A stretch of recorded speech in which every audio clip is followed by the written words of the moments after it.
Welcome to Innovating Music, a podcast from the UCLA Herb Alpert School of Music and the UCLA Center for Music Innovation. I'm your host, Dr. Gigi Johnson. I'd met Stephen White several times in the past few years and was very excited to bring him onto the podcast. He shared his journey coming from Madison, Wisconsin as originally a journalism major through various interesting pieces of the music business, combining music, communities, DJing, technology.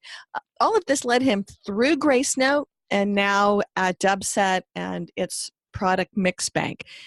We're happy to have Stephen sharing his observations on early streaming and how he's been able to shift from one type of B2B to B2C, business to consumer, then to another type of B2B as the business and the business he's been in has changed. He discussed with me international trends, the role of curation by DJs, and the hard challenges that Dubset had to overcome to get to where it is today, challenges he initially looked at and said, too big a problem. So glad to see that he's wrestled with this problem and glad that Stephen joined us on the podcast. So your background has not been music the whole time. You've been in other parts of music and tech, or not even, you've been a reporter for a while. You've got an interesting background. Can you kind of share a bit how you got to where you are? Sure. I started out as a journalist, and I was a writer and journalist, kind of through high school. I entered college at the University of Wisconsin, Madison as a journalism major. And through a pretty long story, I ended up deciding that I wanted to be part of the story, not just tell the story, and decided that journalism probably wasn't the right avenue for me. And so I decided at that point to pursue a degree in Afro-American studies with a focus on hip hop and house music. Wait. They had that at University of Wisconsin, Madison? They did, How cool. And they still do. Cool. It was a very, very cool major, and I got to work with some great professors at the time. Wisconsin had invested very heavily in their ethnic studies department as a way to attract more diverse student population to the university, which at the time had a very, very small minority population. And so it was a great program, and I learned a tremendous amount about music and the evolution of music, and specifically, focusing on Black music and how, the beginnings of rhythms coming over with the slave trade evolved into blues, evolved into jazz, evolved, eventually into hip hop. And so that, that foundation around music was really a part of what led me to start my first business, which was called Lift Magazine. And Lift was a nonprofit that brought artists into inner city schools to lead in-school and after-school programs with an effort to try to bring arts back to the schools, which had been really decimated at the time. Funding had been just pulled pretty heavily across the board in all states around the arts. And we were trying to do our part to bring arts back to the schools, and to do so in a way that both served the students, but also served the artists who were, giving their time and working with the kids. So we created a publication that we would take these programs that were 6-week, 8-week in-school, after-school programs. And at the end of the program, we would publish the work of the kids that had been created during these programs, but also publish the work of the artists to give the artists some visibility and to help them further their careers. And it was a very rewarding way to bring journalism and music and the arts together in a way that allowed us to, we thought, make a real fundamental impact on kids throughout. We had 16 cities up and running at the height. And we did this whole thing, which was originally conceived to be kind of a glossy, full color glossy magazine. We ended up putting the entire thing online back in 1992, when not a lot of people knew what online was. And we were one of the first online magazines ever. I think we launched about 3 weeks after Salon, which was the first online magazine ever. And so we kind of, my partners and I got thrown into technology as a means to figure out how to get this publication out to the world. And that was really the birthing of my involvement in technology. And then from there, I spent many years in technology as the internet kind of boom happened here in San Francisco. Worked very early on with Apple and did a lot of the work to create the first Apple online properties, working with a team at Apple at a company called CKS. And then from there, went to a startup called Echo Networks, which was really my first true music technology undertaking. And that was a startup that was very early streaming company. And the idea was that music is a social activity and that streaming is a very kind of solo activity. And you see this today with everyone walking around with their headphones on, staring at their phones, and not interacting with each other. There's a video I did for an event a few months ago that I simply recorded 10 minutes of students walking across campus. And it looks like it could be a total parody because everyone was simply face first into their devices with all their separate audio experiences and not even looking at each other. Now, this is the vibe of where we are now. So it's interesting because you've had a great history of collaborative bringing music and other things connected to other people and to new tech. So you've got a long, deep footprint here. Yeah, I went, from there I went to Gracenote and spent 14 years at Gracenote, really immersing myself in the world of media recognition technologies and metadata and all the challenges, the realities around that. So let's back up a second. Gracenote does what? And this is before it changed hands several times, right? That's correct. So I was employee number 21, I think, back in 2001 I started. And I was brought in to kind of shut down the original Napster, which is a whole story we can talk about. But Gracenote at its core is the largest database in the world of music and video information. And that database of information is tied to any number of products, but the kind of core product line for them is media recognition technologies. And that takes many forms. It started as recognition of CDs, which is what powered the early conversion of CDs to MP3s. When you put your CD in your computer, all of a sudden, magically, all the names of the songs would just pop up on your screen. That wasn't because the names actually existed on the disc. That's because Gracenote had invented a technology to actually read a part of the disc called the table of contents, which tells the laser where to go to read the disc in terms of the segments of the disc. It ends up being a set of numbers that are unique to each piece of music because it's very rare for any album to have the same song lengths and the same number of songs. So it becomes this unique fingerprint for the disc. And we were able to read that fingerprint for each of the discs and deliver back the set of information about what was on that disc. And then from there, the company expanded to do a host of additional things, including audio fingerprinting technology, which is a big part of what I'm doing today, which is very similar to the technology. Audio fingerprinting? So that's looking at the actual audio waveform, processing the waveform through an algorithm to create a fingerprint that allows you to then recognize what that piece of audio is by comparing that fingerprint to a database of fingerprints, finding the match and saying this song is song A by artist B. It is the same technology that is used by the consumer application Shazam, which many people are familiar with, but it's also a technology that is now ubiquitously used across the industry as a way to identify content, whether it be by companies like YouTube and their content ID system. When people upload content to YouTube, it goes through a fingerprinting check to see what that content is. Does it include any copyrighted works? Can those copyrighted works be attributed and assigned to anybody? The technology is used throughout services like Facebook and SoundCloud and others who have to comply with certain rules around checking what content is based on their licenses with labels and And publishers. all of this So and it's a all this very, has to happen in an instant. this is all near real time stuff. So it all has to happen very, very quickly. The technology is pretty mature at this point. We deployed our first audio fingerprinting technologies at Gracenote in 2001.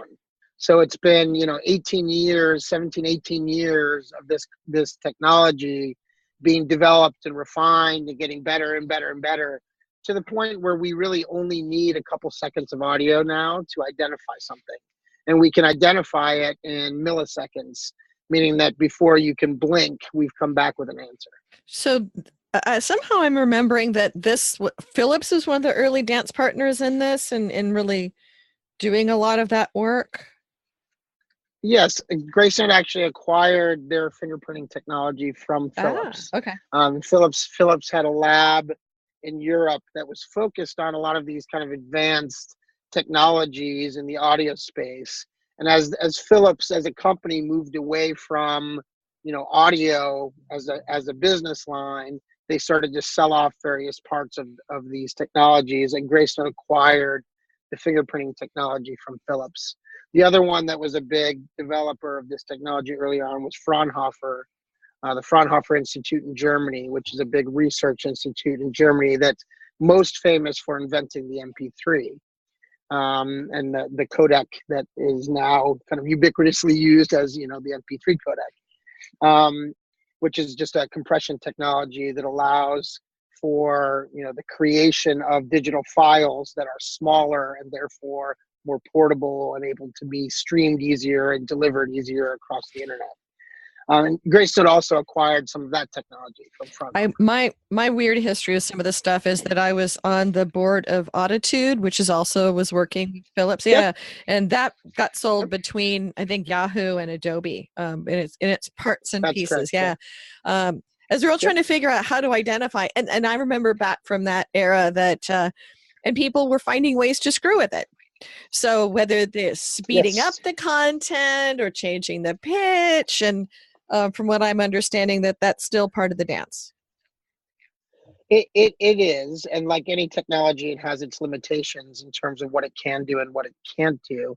That said, the technology over these 17 years of developing it has become a lot more robust to those kind of challenges. And so, we can there are still thresholds where the technology will stop working in terms of kind of speeding things up and slowing things down and shifting pitch, but it's much, much more robust than it used to be.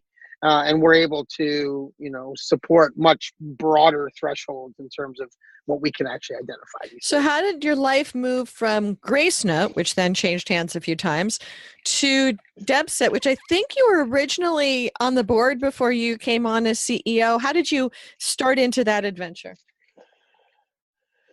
Yeah, well, I was running product at the time at Gracenote, and I wore many hats at Gracenote. I ran sales, I ran product, and ultimately was CEO for several years before I departed. But I was running product at the time, and I was approached by a friend of mine who said, "Listen, I've got this guy in New York who really wants to bring DJ mixes online," and he knew my background in hip hop and my love for hip hop as a genre, and born out of that is a natural love for DJ culture because it's so intertwined with everything that hip hop is about.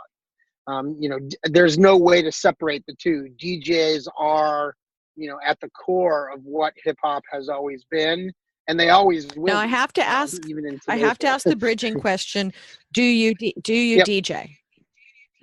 I do not. I'm not a DJ.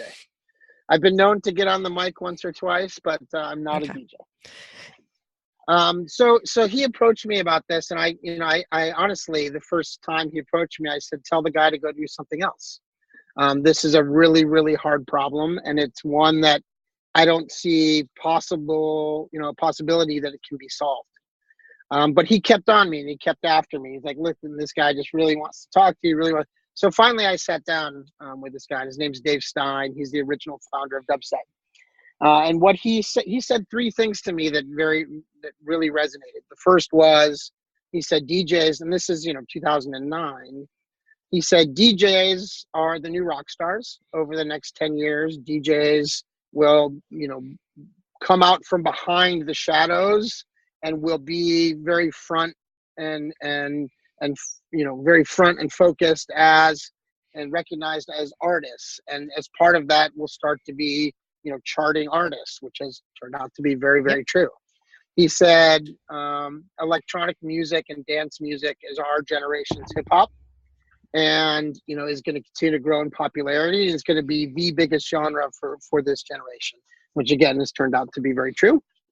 And then he said, in a world where streaming is really taken off, and consumers are going to have access to 60 million, 70 million songs at their fingertips, there's going to be a strong need for curation. And who better to curate musical experiences for you than a DJ who's professionally trained and knows what they're doing and knows music very well, and can create these musical journeys for you that will bring content to you that you don't necessarily expect and you wouldn't put together in your own playlist, but is going to give you an ability to discover new music that you wouldn't be able to find elsewhere.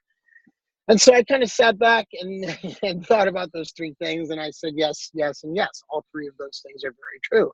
And there is a need for a service and a system to legitimize this content and bring this content out into the world in a way that we can make it available to consumers without them having to go find it on illicit sites or hunt and peck for it on UGC services like UGC YouTube. being User-generated content. So services that allow users to upload content like YouTube, where it could be a cat video, but it could also be a great DJ set. And today you have to go find that stuff in a world of millions and millions and millions of pieces of content, and it's hard to find good DJ content when it's not all put together in a cohesive way so for what you. And so that was the beginning of the journey. I joined the board, and ultimately the company was originally focused on a consumer service, much like SoundCloud is today. And then we decided, after a few years of trying to get a consumer service off the ground, that competing with Apple and Google and Amazon probably wasn't the smartest thing to do. And then given my B2B background, I really helped drive a shift and a pivot of the company to become this B2B platform that would focus on the clearance of DJ mixes, the distribution of DJ mixes into other services like Apple and Spotify. So going back a little bit to Gracenote roots in terms of being that B2B sort of clearinghouse, information, all of those puzzle pieces. Yeah, so as a B2B provider, which is business to business, that means that you're a business that's supporting other businesses as your customer. You're not directly working with consumers. So our customers were other businesses like Sony and Apple and Spotify and Pandora, etc. And so at Gracenote, we licensed to those companies access to technology and access to data, and provided many of the piece parts that were used to create the consumer services that you see today. Apple is a great example. We powered all the early functionality. We being Gracenote at the time, powered all of the functionality inside of iTunes, the ability to rip CDs, the ability to import your collection and have it be identified and linked, the delivery of cover art, the normalization of metadata, the correcting, incorrect artist names and incorrect song names, and then ultimately the locker services that they launched, where we were linking, your existing collection to versions of those songs in the cloud. All of that was powered by Gracenote's technology, but very much behind the scenes. Right. And so, we had a long experience and a long journey at Gracenote of building out these types of business to business offerings, licensing these into companies like Apple and Spotify and Pandora. We've worked with all these guys before. And so it was kind of a natural evolution of Dubset to create this B2B offering and to bring a similar approach to a problem that we saw that none of these guys were going to be able to solve on their own. So you're trying to convince people with Dubset though to let their content be licensed as entire pieces of songs, as stems, as are essentially combining permissions plus data, or what's the secret sauce that made this so hard that you originally didn't talk to Dave Stein? Well, I think that, the idea that you're going to go out and get licenses from every single label and publisher in the world to let you use their catalog this way, and then you were going to convince every, DJ and content creator in the world to give you their content. And then you're going to be able to, create some sort of consumer experience around that to convince consumers that they should pay something different, outside of their Spotify subscription to get access to this content. It was a tremendous challenge. And so, when we finally decided to do it, a lot of those challenges were still there. It's not like the challenges went away. We just decided, I decided ultimately, hey, this is a challenge that's worth taking on. And it's been a long road. It has not been a simple journey. It's been something that we've been working on since 2009. So we're almost 10 years in here to trying to solve this problem, and we're part of the way there, not all of the way there. So it's been a tremendous amount of work to get there. But I think ultimately the walls that we're knocking down and the changes that we're bringing to the industry are pretty fundamental in terms of how this content is treated, how it's recognized, and ultimately what we're able to do for DJs and DJ culture. It feels good because I can see kind of the light at the end of the tunnel here. Across this journey, we're very close to solving. And you've lived through the whole transition to downloads, and now the whole a big chunk of the transition to streaming. Have you been appropriately positioned for that, or has things taken you by surprise, or happy accidents that you're in the right place at the right time? We always position Dubset around streaming.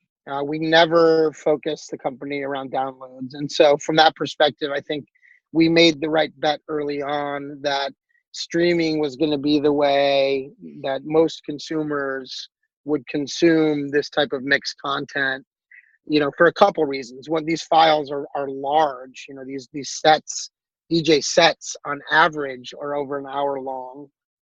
They contain, the equivalent of 22 tracks. So, if you think about that, trying to download 22 songs at the same time, it's a pretty massive file. So we never saw that as a viable approach. We always saw the consumption paradigm being streaming, and, aligned ourselves with that early on.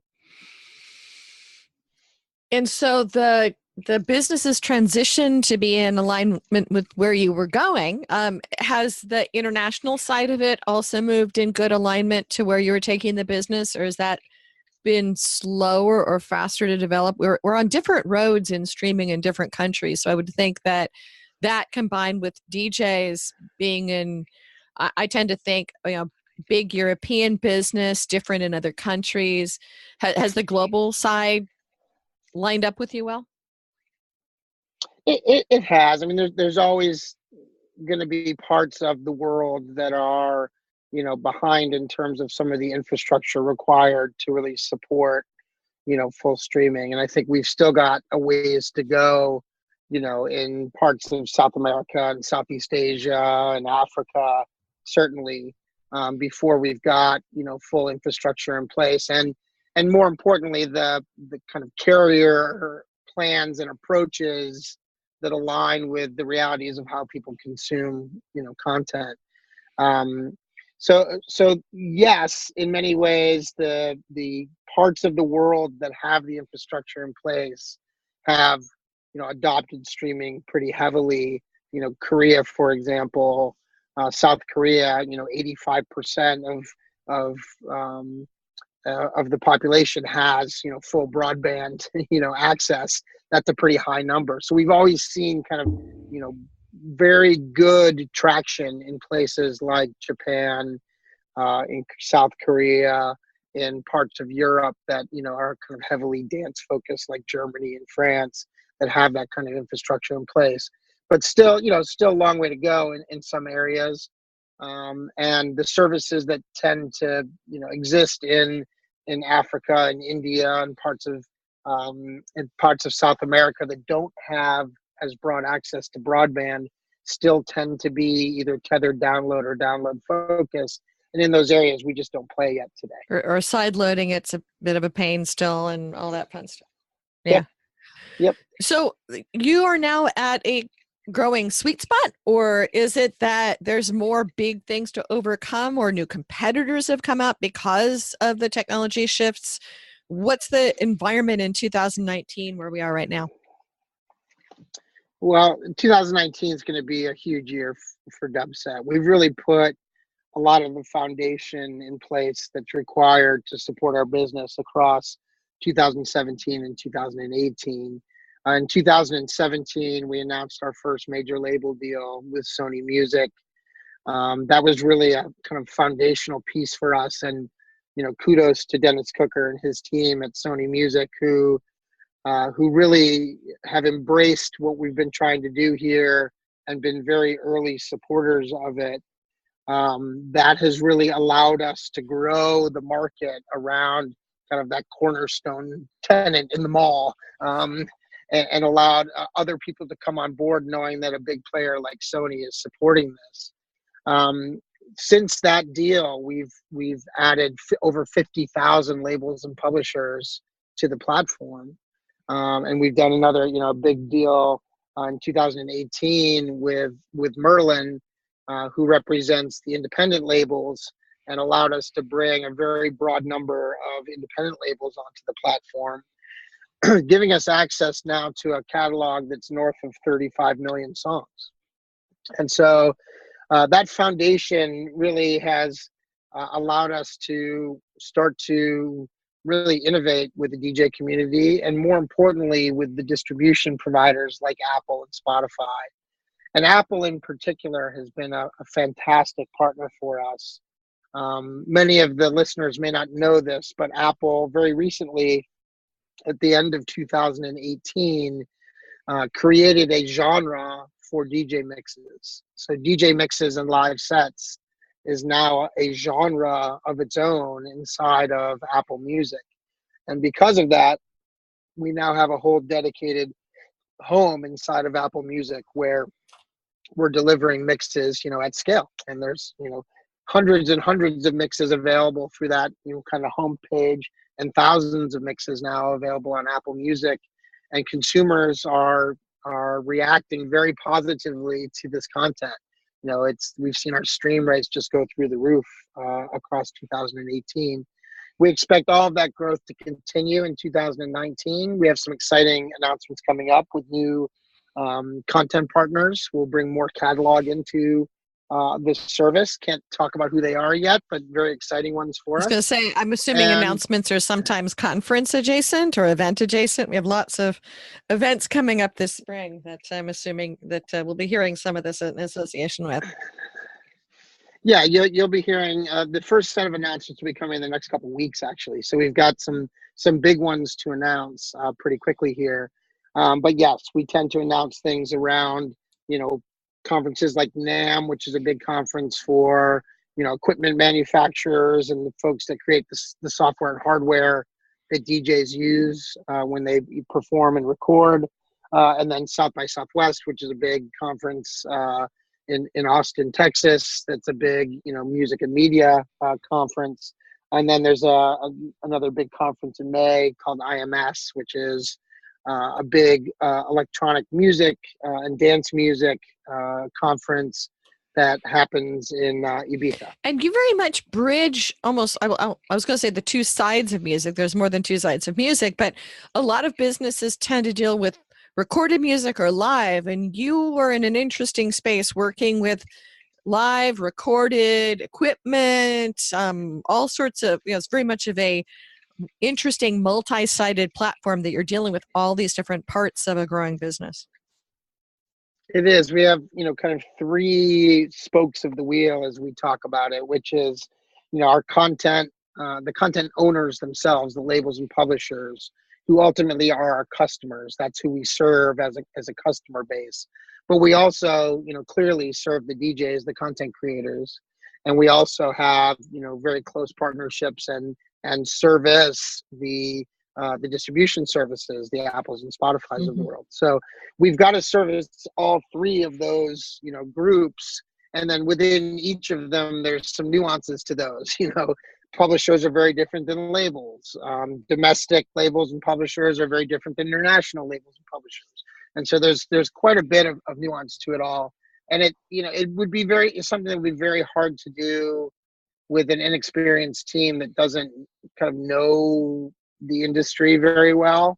We have the benefit of having, several very, very experienced team members who've been working in the music industry for, 20 plus years, each of them. We say we've got a combined 250 years of experience just amongst our executive team, working in the music industry.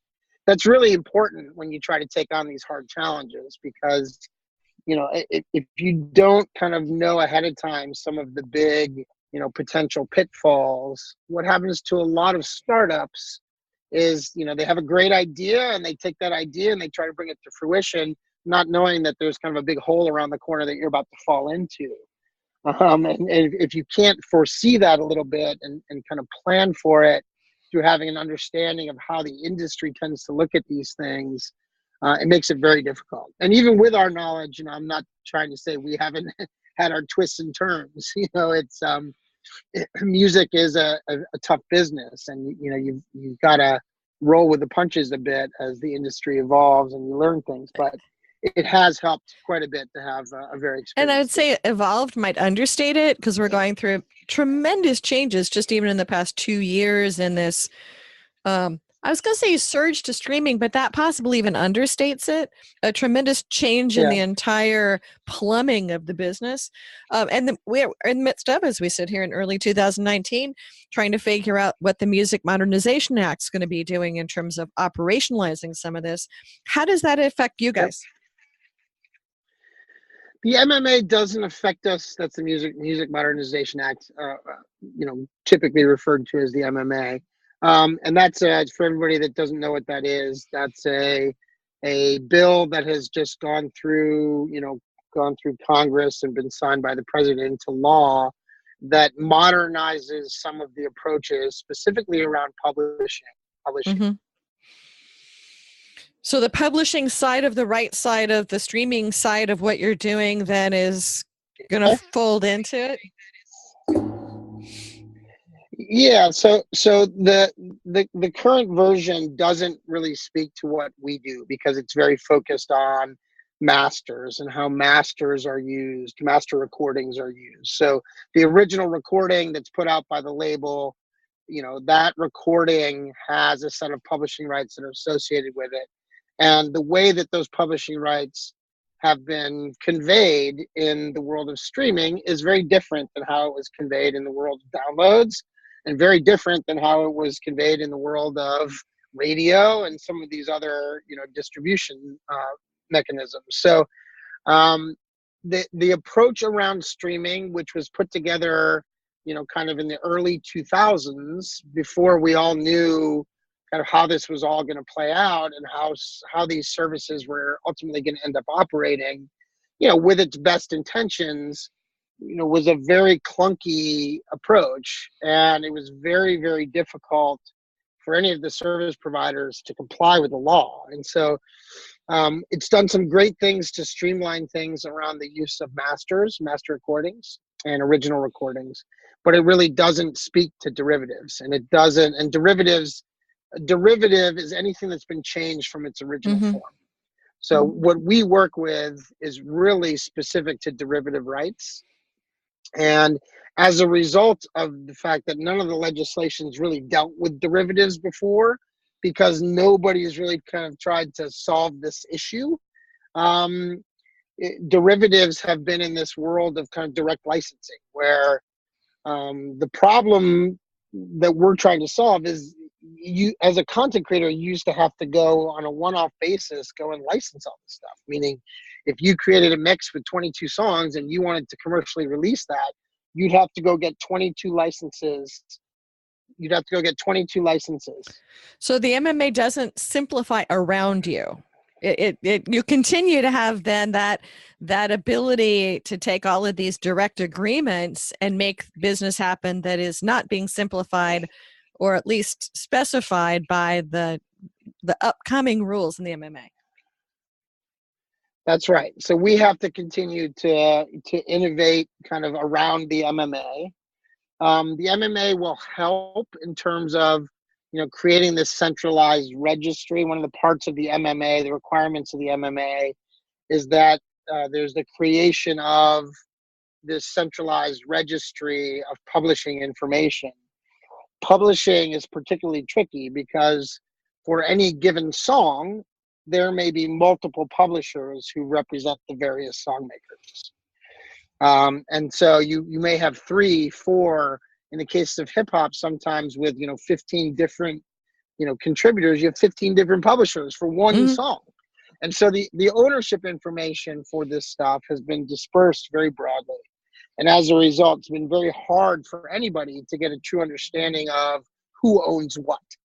And so what the MMA does do is it requires all of the rights owners, the publishers, to register their information in a centralized registry.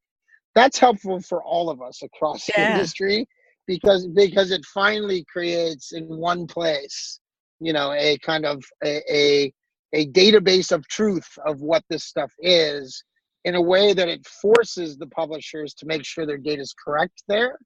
It forces the publishers to register their content there in a timely fashion if they expect to get paid. And it really forces everybody to do a bunch of cleanup. One of the big challenges with publishing data is people sell catalogs, and songwriters move from one publisher to another. When that stuff happens, traditionally these databases have just had a bunch of information that's just wrong. It's old. It hasn't been cleaned up, and there's really been little reason for the publishers to spend the money to go clean it up. But now the MMA really requires them to do so in a way that hopefully helps the whole industry get to a true understanding of, for any given work, who actually owns the various pieces of it from a publishing perspective. So, Stephen, you have a business that has been, in many ways, ready for this transition we're going through. We've got growth happening in all sorts of areas. What are you excited about right now? I mean, I'm excited about a lot of things, but I'm excited that we're really getting to the point where DJ culture, especially with the huge surge in popularity of hip hop and rap music, which I don't know if you've seen any of the latest numbers, but in 2018 was a quarter of all streams were rap and hip hop. So we're really at this kind of this time where hip hop has just massive appeal. Popular appeal, and has really become kind of America's music, style of the day. I'm excited to be able to bring DJ content out along with that, and to really highlight and showcase some of the amazing creativity of these DJs who create content that a lot of consumers still don't know about, still don't understand. And if you asked, there's some numbers that EMI put out, did some research around that said there's 700 million consumers worldwide that listen to mixed content. That's a big number. But if you look at that through the lens of how many consumers are streaming music content worldwide, it's a tiny, tiny number.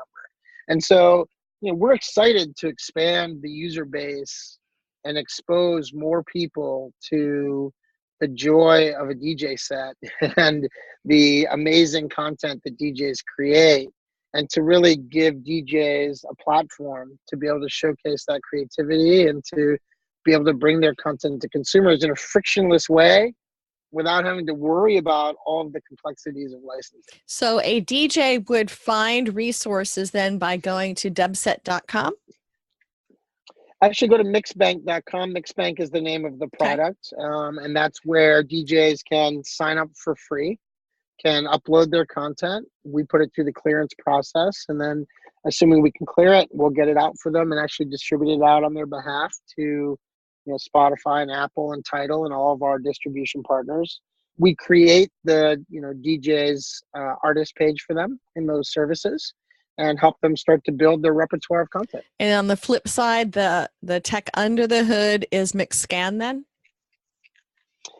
Yeah, MixScan is one of the primary pieces of technology. That's the recognition component that actually looks at every 6 seconds of audio across a DJ mix or a remix and determines what the content is. And then based on recognizing that content using that fingerprinting technology we talked about earlier, combined with a bunch of other tech that's specific to kind of DJ content and how DJs mix and remix content, enables us to identify what it is. Once we identify what it is, we can associate it with the underlying rights holders. Once we know who the rights holders are, we can clear. And that lets then the DJs go to MixBank and have that all taken care of for them. Excellent. Right. So, Stephen, anything to close us out as we wrap up this conversation? It's been great talking to you. I've been kind of watching the company from the side and have been seeing you guys kind of grow and move into this interesting space right now. Any last closing comments? I think it's important for folks in the industry and for anybody that's kind of interested in becoming part of the industry to really continue to watch what's happening with Article 13 in Europe, to continue to watch closely what's happening with the evolution of the industry's approach with user-generated content sites like YouTube and SoundCloud. It's going to be a very interesting year in 2019 as regulators start to step in and try to help content owners have a bit more control over how their content is used. And so that's an interesting part of the industry I would urge everybody to keep their eyes on. And then, take time and go to Apple Music and listen to a DJ set. It's well worth it. And Article 13 is kind of, I tend to think of it as the opposite of the DMCA. I don't know, but that's for European side of things that you actually have to have the evidence that you've actually cleared the content, not how would you clearly talk about Article 13? It's got so many biases on various sides of the whole thing. Yeah, I'd simplify it by just saying it strips away some of the safe harbor provisions that exist in the US that protect companies like YouTube and SoundCloud by allowing them to kind of ignore what the content is that's being uploaded and to say, like, we don't know what it is, it's being uploaded by a user, and because of that, we're not responsible for clearing it and making sure that the rights holders and the artists get paid. While that was probably true that technology was difficult, back in 2000 or so when that legislation was put in place, it was hard for companies like YouTube and SoundCloud and others to have to look at every single piece of content that was being uploaded. It's just not the case anymore. Technology has evolved to the point where we can actually look at all this stuff. We can make sure that rights holders and ultimately the artists and creators who create this content are properly compensated, that their wishes in terms of how their content is used are respected. I think it's a great thing for artists. I think it's a great thing for rights holders. It's going to be very disruptive to work through this paradigm shift. The initial stages of it are going to mean massive takedowns of large amounts of catalog and content. Your favorite videos might go away because they contain copyrighted content that the creator didn't obtain permission ahead of time to distribute. But ultimately, it's going to result in artists and rights holders being paid for their content in ways that just create a more sustainable ecosystem for art and for the creation of art. And that's ultimately the goal, is to make sure that it's not just the technology companies making money as this content's exploited, but ultimately the folks that created it are properly compensated for the use of their work in a way that all feeds back into that creative process and makes it makes it possible for an artist to actually make money doing what they do. And yet is being, as everything else is in the music industry, fought about in public. So, well, thank you. Yes. Well, thanks for joining. And we'll continue to be so, which is one of the interesting things of working in music, is that so many people are so passionate and are taking different positions in building a future of a business that's going through pretty dramatic change. Thanks for joining us. And thanks for having me. It's been great. Well, that wraps up this podcast. Many thanks to the UCLA Herb Alpert School of Music and the UCLA Center for Music Innovation for being our hosts of this ongoing series. You can subscribe to us in all the usual places, or you can come find us at innovation.schoolofmusic.ucla.edu. Join us again to follow the other adventures that we will be tracking down in innovating music. Thanks again.